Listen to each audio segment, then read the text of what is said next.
ದೇವರ ಅತಿ ಪರಿಶುದ್ಧವಾದ ನಮಗೆ ಮಹಿಮೆಯಾಗಲಿ. ಕ್ರಿಸ್ತನ ಮೂಲಕವಾಗಿ ದೇವರ ಲೋಕಕ್ಕೆ ಮತ್ತೊಂದು ಹೊಸ ಮುಂಜಾನೆಯನ್ನು ದಯಪಾಲಿಸಿದ್ದಾರೆ. ಹಾಗಾಗಿ ನಾವು ದೇವರಿಗೆ ಕೃತಜ್ಞತೆಯ ಉಳ್ಳವರಾಗಿರೋಣ. ಈ ದಿನದ ಧ್ಯಾನ ದೇವರ ವಾಕ್ಯ ಯೆಶಾಯ ಪ್ರವಾದಿ 30ನೇ ಅಧ್ಯಾಯದಲ್ಲಿ 18ನೇ ವಾಕ್ಯ.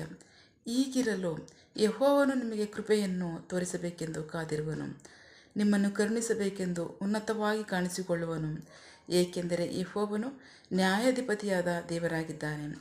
ಆತನಿಗಾಗಿ ಕಾದಿರುವವರೆಲ್ಲರೂ ಧನ್ಯರು. ದೇವರಿಗೆ ಸ್ತೋತ್ರ. Prophet Isaiah chapter 30 word 18. And here the Lord is waiting to be merciful to you. He is ready to take pity on you because He always does what is right. Happy are those who put their trust in the Lord. ದೇವರಿಗೆ ಸ್ತೋತ್ರ. ನಾವು ವಾಕ್ಯವಾಗ ನೋಡ್ತಾ ಇದ್ದೀವಿ ಪ್ರೀತಿದ ಮಕ್ಕಳೇ. ಈಗಿರಲು ಯೆಹೋವನು ನಿಮಗೆ ಕೃಪೆ ತೋರಿಸಬೇಕೆಂದು ಕಾದಿರುವನು. ದೇವರಿಗೆ ಸ್ತೋತ್ರ. ನಾವು ವಾಕ್ಯವಾಗ ನೋಡ್ತಿದ್ದೀವಿ. ಎಲ್ಲಿಂದ? 15ನೇ ವಾಕ್ಯ ಹೇಳುತ್ತೆ, ಏಕೆಂದರೆ ಇಸ್ರಾಯೇಲ್ನ ಪರಿಶುದ್ಧನಾದ ದೇವರಾದ ಯೆಹೋವನು ಹೇಳುವುದೇನೆಂದರೆ, ನೀವು ತಿರುಗಿಕೊಂಡು ಸುಮ್ಮನಿದ್ದರೆ ನಿಮಗೆ ರಕ್ಷಣೆಯಾಗುವುದು. ಶಾಂತವಾಗಿ ಇರುವುದೇ ನಿಮಗೆ ಬಲ ಎಂದು ಹೇಳಿದ್ದರೂ ನೀವು ಒಪ್ಪಿಕೊಂಡಿರಲಿಲ್ಲ. ದೇವರಿಗೆ ಸ್ತೋತ್ರ.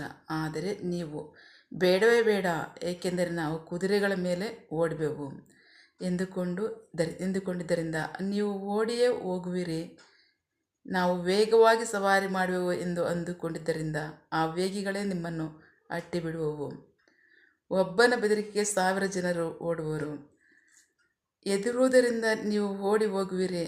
ಕಡೆಗೆ ಬೆಟ್ಟದ ಶಿಖರದಲ್ಲಿನ ಸ್ತಂಭದ ಹಾಗೆ ಗುಡ್ಡದ ಮೇಲಿನ ಕಂಬಗಳಂತೆ ಒಂಟಿಯಾಗಿ ಉಳಿಯುವಿರಿ.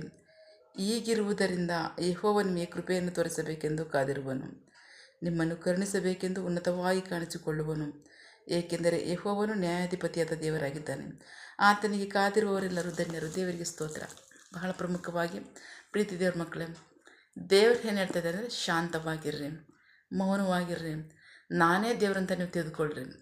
ಪರಿಸ್ಥಿತಿಗಳು ಏನೇ ಇರಲಿ, ಮನುಷ್ಯರಿಂದ ಸಾಧನೆ ಮಾಡ್ತಕ್ಕಂಥದ್ದು ಏನಾದ್ರು ಇದೆಯಾ? ಏನಾದರೂ ಆಗುತ್ತಾ? ಏನೂ ಸಾಧನೆ ಇಲ್ಲ. ದೇವ್ರು ಹೇಳ್ತಾರೆ, ನನಗೆ ಮರ್ಯಾದೆ ಏನಾದ್ರು ನಡೆಯುತ್ತಾ? ನನ್ನ ದೃಷ್ಟಿ ಮರ್ಯಾದೆ ಏನಾದ್ರು ನಡೆಯುತ್ತಾ? ನನಗೆ ಗೊತ್ತಿಲ್ಲದಿರೋ ಥರ ಏನಾದ್ರು ನಡೆಯುತ್ತಾ? ಇಲ್ಲ. ನಾನು ಸಹಾಯ ಮಾಡಿದ್ರೆ ನಿಮ್ಗೆ ಏನಾದ್ರು ಸಹಾಯ ಬರುತ್ತಾ? ಇಲ್ಲ. ನಾನು ಕನಿಕರಿಸಿದ್ರೆ ನಿಮ್ಗೆ ಏನಾದ್ರು ಕನಿಕರ ಉಂಟಾಗುತ್ತಾ? ಇಲ್ಲ. ಅಷ್ಟು ಮಾತ್ರ ಅಲ್ಲ, ನಾನು ಅನುಗ್ರಹಿಸಿದ ಹೊರತು ನಿಮಗೆ ಶಿಕ್ಷೆನೂ ಇರಲ್ಲ. ಹಾಗಾಗಿ ಶಾಂತವಾಗಿರ್ರಿ, ತಾಳ್ಮೆಯಿಂದ ಇರ್ರಿ. ನಾನು ಸಹಾಯ ಮಾಡ್ತೇನೆ. ನಾನು ಸಹಾಯ ಮಾಡೋವರೆಗೆ ನೀವು ಶಾಂತವಾಗಿದ್ದರೆ ನಿಮಗೆ ಅದು ಅನುಕೂಲಕರವಾಗಿರುತ್ತೆ. ಇಲ್ಲ, ನಾವು ಕುದುರೆಗಳ ಮೇಲೆ ಓಡ್ತೀವಿ ಅಂತಂದರೆ ನಿಮ್ಮಿಂದ ಏನೂ ಸಾಧನೆ ಮಾಡೋಕ್ಕಾಗಲ್ಲ.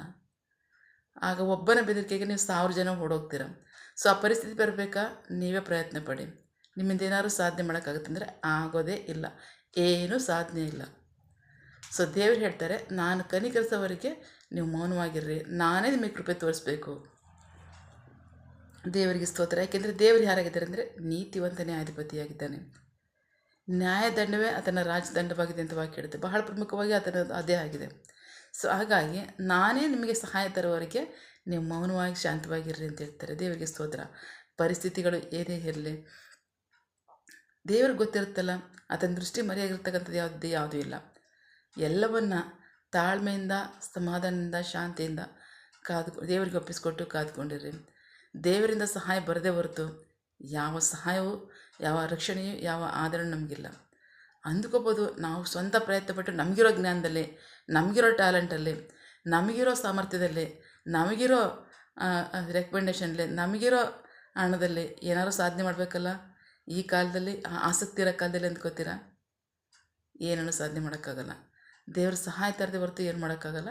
ನೀವು ಮೌನವಾಗಿ ಶಾಂತವಾಗಿ ಕಾದ್ಕೊಂಡಿರ್ರಿ, ನಾನು ನ್ಯಾಯಯುತವಾಗಿ ನಿಮ್ಮ ಸಹಾಯವನ್ನು ತರ್ತೀನಿ ಅಂತ ಹೇಳ್ತಾರೆ. ಹಾಗಾಗಿ ಪ್ರೀತಿ ದೇವ್ರ ಮಕ್ಕಳೇ, ಕರ್ತನ ಸಹಾಯಕ್ಕೋಸ್ಕರ ಕಾದಿರ್ರಿ. ನಿಮ್ಮ ಕಾರ್ಯಗಳು, ನಿಮ್ಮ ಪರಿಸ್ಥಿತಿಗಳು ಏನೇ ಇರಲಿ, ದೇವರಿಗೆ ಒಪ್ಪಿಸ್ಕೊಟ್ಟು ದೇವ್ರ ಸಹಾಯ ತರೋವರೆಗೂ ಸಮಾಧಾನದಿಂದ, ತಾಳ್ಮೆಯಿಂದ ಕಾದ್ಕೊಂಡಿರ್ರಿ. ಕರ್ತನ ತಾನೇ ನಿಮಗೆ ಸಹಾಯ ಮಾಡಿ ಇನ್ನೂ ಅಧಿಕವಾಗಿ ನಿಮ್ಮನ್ನು ಉನ್ನತ ಸ್ಥಾನದಲ್ಲಿಟ್ಟು ಆಶೀರ್ವದಿಸುವವರಾಗಿರ್ತಾರೆ. ಆಮೇನ್. ಪ್ರಾರ್ಥಿಸಿಕೊಳ್ಳೋಣ. ಸಕಲ ಸೃಷ್ಟಿಕರ್ತನೇ, ಸರ್ವಾಧಿಕಾರಿಯ ಸಾರ್ವಭೌಮನೇ, ಉನ್ನತನೇ, ಮಹೋನ್ನತನೇ, ಮಹಾಪರಿಶುದ್ಧನೇ, ಪ್ರೀತಿ ಸ್ವರೂಪನೇ, ನೀತಿವಂತನೇ, ಅಧಿಪತಿಯೇ, ಸೇನಾಧೀಶ್ವರನೇ ಇರುವಾತನೇ ಸರ್ವವ್ಯಾಪಿ ಯೇಸಪ್ಪ. ಇದನ್ನೇ ವಾಕ್ಯಗಳ ಮೂಲಕವಾಗಿ ನಮ್ಮ ಸಂಗಡ ಮಾತಾಡಿದಂಥ ನಿಮ್ಮ ಪ್ರೀತಿಗಾಗಿ ನಂಬಿಗಸ್ತಿಗೆ ನಿಮಗೆ ಸ್ತೋತ್ರ.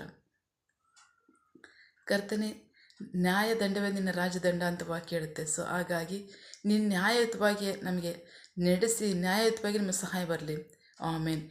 ನೀವೇ ನಮ್ಮ ಸಂಗಡ ಇದ್ದು ನಿಮ್ಮ ಕಾರ್ಯವನ್ನು ಮಾಡಿ ನಿಮಗೆ ಮಹಿಮೆಯಾಗಲಿ, ನಿಮ್ಮ ಜನರಿಗೆ ಆಶೀರ್ವಾದವಾಗಲಿ. ಆಮೇನ್. ಪ್ರಾರ್ಥನೆ ಕೇಳಿದ ಪ್ರೀತಿಗಾಗಿ ನಿಮಗೆ ಸ್ತೋತ್ರ. ಆಮೇನ್. ನಿನ್ನ ಜನರು ಕೈ ಮಾಡ್ತಕ್ಕಂಥ ಕೆಲಸವನ್ನು ಆಶೀರ್ವದಿಸು, ಅವರ ಅಗತ್ಯಗಳನ್ನು ಪೂರೈಸು, ಕೊರತೆಗಳನ್ನ ನೀಗಿಸು. ಆಮೇನ್. ಯಾವ ಕಾರ್ಯದಲ್ಲಿ ಅವರು ನಿರೀಕ್ಷೆ ಉಳ್ಳವರಾಗಿದ್ದಾರೆ ಆ ಕಾರ್ಯದಲ್ಲಿ ತಕ್ಕ ಸಮಯದಲ್ಲಿ ನಿಮ್ಮ ಚಿತ್ತಾನುಸಾರವಾಗಿ ಅವ್ರನ್ನ ಹೊಂದ್ಕೊಳ್ಳಿ. ಆಮೇನ್. ನೀವು ಹಾಗೆ ಮಾಡೋ ಪ್ರೀತಿಗಾಗಿ ನಂಬಿಗಸ್ತಿಗೆ ನಿಮಗೆ ಸ್ತೋತ್ರ. ನಮ್ಮ ಪ್ರಾರ್ಥನೆ ನೀವು ಕೇಳಿದ್ದೀರಾ, ಅದರಂತೆ ನಡೆಸ್ತಿರೋದಕ್ಕಾಗಿ ಸ್ತೋತ್ರ. ನಮ್ಮ ಪ್ರಾರ್ಥನೆಯನ್ನು ನಮ್ಮ ರಕ್ಷಕನಂತ ಯೇಸು ಕ್ರಿಸ್ತರ ಅತಿ ಪರಿಶುದ್ಧವಾದ ಮೊದಲೇ ಪ್ರಾರ್ಥಿಸಿ ನಿಮ್ಮ ಬಾಧೆಗಳು ಸಲ್ಲಿಸಿ ನಾವು ಬೇಡುವಂತಿದ್ದೇವೆ ನಮ್ಮ ಜೀವಳ ತಂದೆ. Amen. God bless you all. ದೇವರು ತಾನೇ ಇದರ ವಾಕ್ಯಗಳ ಮೂಲಕವಾಗಿ ನಮ್ಮ ಸಂಗಡ ಮಾತನಾಡಿದ್ದಾರೆ, ನಮ್ಮನ್ನು ಆಶೀರ್ವದಿಸಿದ್ದಾರೆ. ಆಮೇನ್. All the best.